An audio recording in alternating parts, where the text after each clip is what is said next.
এবার দীর্ঘদিন পর আবারও আলোচনায় আসলেন অভিনেত্রী নিপুণ। 10 জানুয়ারি শুক্রবার সিলেট ওসমানী আন্তর্জাতিক বিমানবন্দর দিয়ে লন্ডন যাচ্ছিলেন নিপুণ। বাংলাদেশের শোবিজ অঙ্গনের আলোচিত অভিনেত্রী নিপুণ এবার সেই অভিনেত্রী পড়লেন পুলিশি জিজ্ঞাসাবাদের মুখে।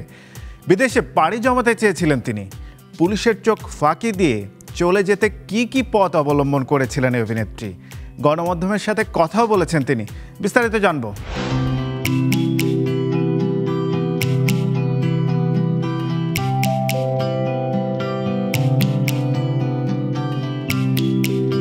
বাংলাদেশের শোবিজ অঙ্গনের আলোচিত নায়িকা নিপুণ আক্তার সিনেমায় অভিনয়ের মাধ্যমে আলোচনায় আসতে না পারলেও শিল্পী সমিতির নির্বাচন নিয়ে হয়েছিলেন আলোচিত।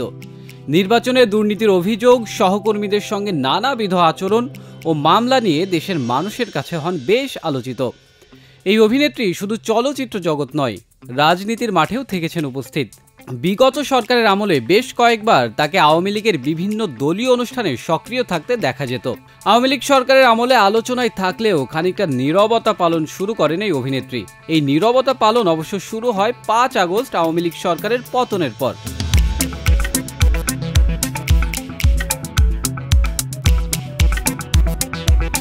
এবার দীর্ঘদিন পর আবারও আলোচনায় আসলেন অভিনেত্রী নিপুণ।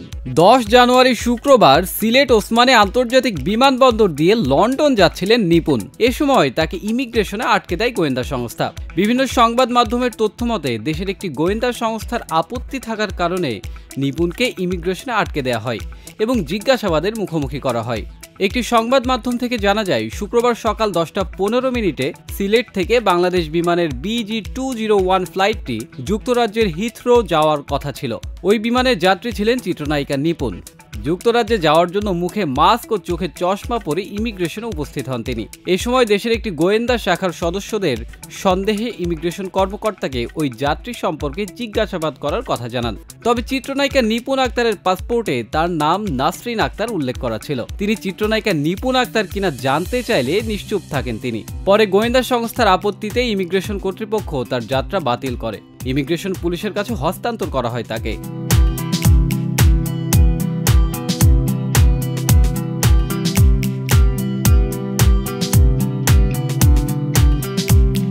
নিপুণের নামে দেশে কোনো মামলা না থাকায় পরবর্তীতে তাকে অবশ্য ছেড়ে দেওয়া হয়। তবে এ ঘটনাকে নিপুণ আক্তার মিথ্যা বলেই দাবি করছেন।